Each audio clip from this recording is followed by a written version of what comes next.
Hey friends, this is Dolynny TV. Glad to catch you this weekend down here in the studio as we get set up for a big week ahead. Potentially 3 games this week that could leave the Edmonton Oilers Stanley Cup champions if they sweep the 2 games in Florida and come home and get the job done on home ice. Lots to be decided, and that's hoping for the best, but we'll carry through and we'll hope for the best exactly that way. So, what do we know on a Sunday? Well, we know there's something that could add a wrinkle to tomorrow's game in Florida. Let's get to that in a moment. If you are new to the channel, consider hitting that subscribe button.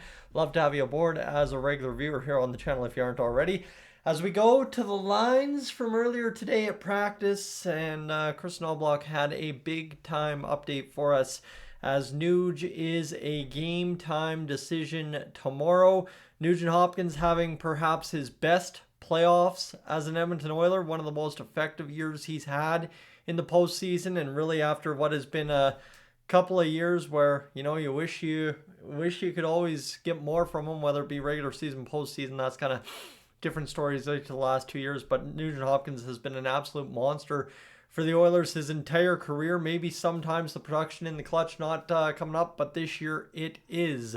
So what we know, game time decision for Ryan Nugent-Hopkins. That means Jeff Skinner practiced on the top line with Connor McDavid and Corey Perry. That doesn't matter much. What it does matter, though, is kind of how this Oilers team then gets assembled from there. I think there is some theory to possibly, if Nugent-Hopkins isn't available to going 11-7. You look at these defensive lines, and as much as it looks like maybe Knobloch's fallen into something back in a little bit of an earlier routine from the playoffs, just to try and maximize ice times for different players, like getting Ekholm away from Bouchard, allowing Nurse and Bouchard maybe to play a little less than what they normally would when together earlier in the playoffs against LA.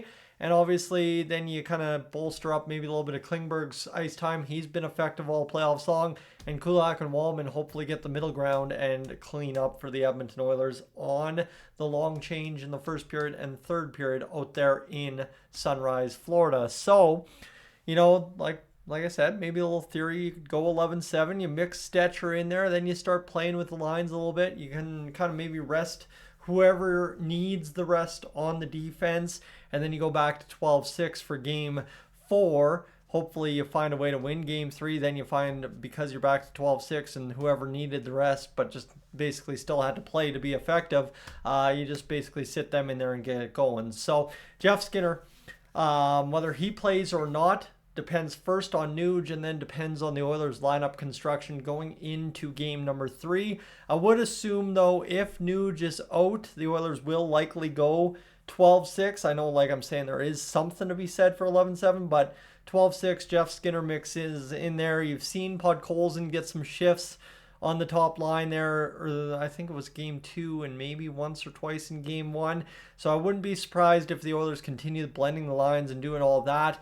The thing with Chris Knobloch is he straight up admits that's the plan, as opposed to some of the other head coaches we've had who just throw it to the wind and, oh yeah, this is what we're going to rock, and then you never see that in the game. So at least for Chris Knobloch, he's found a way to use that to his strength, continue to win, and go deep in the playoffs. All of the above, as opposed to some of the above some of the former Edmonton Oilers head coaches have done. So what that means, again, for the Oilers is I think you really got to have the same first and third period that you had against Florida in game 2. You just need a much better second period, and this game in game 3 is won, so we'll see what happens there. But for the Oilers, yeah, that's the lineup. RNH really the only decision, and obviously Jeff Skinner for there for after that. But we'll see what happens as the Edmonton Oilers get closer and closer to game 3 tomorrow. Looking forward to it.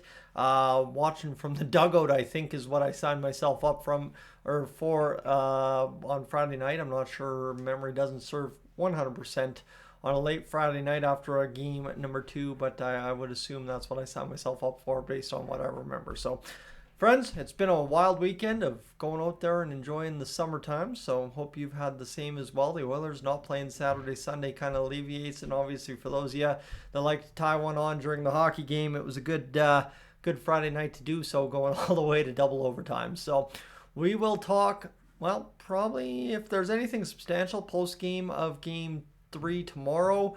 like I said, watching it in the dugout and being on the field for half the game is going to kind of affect the watching ability, but we'll figure that out and we'll get going. Thanks for being aboard, friends. Like I said, not much of an update from me today, but at least something to talk about when it comes to the Edmonton Oilers on this Sunday ahead of game number 3. For right now, though, I'm up on out of here.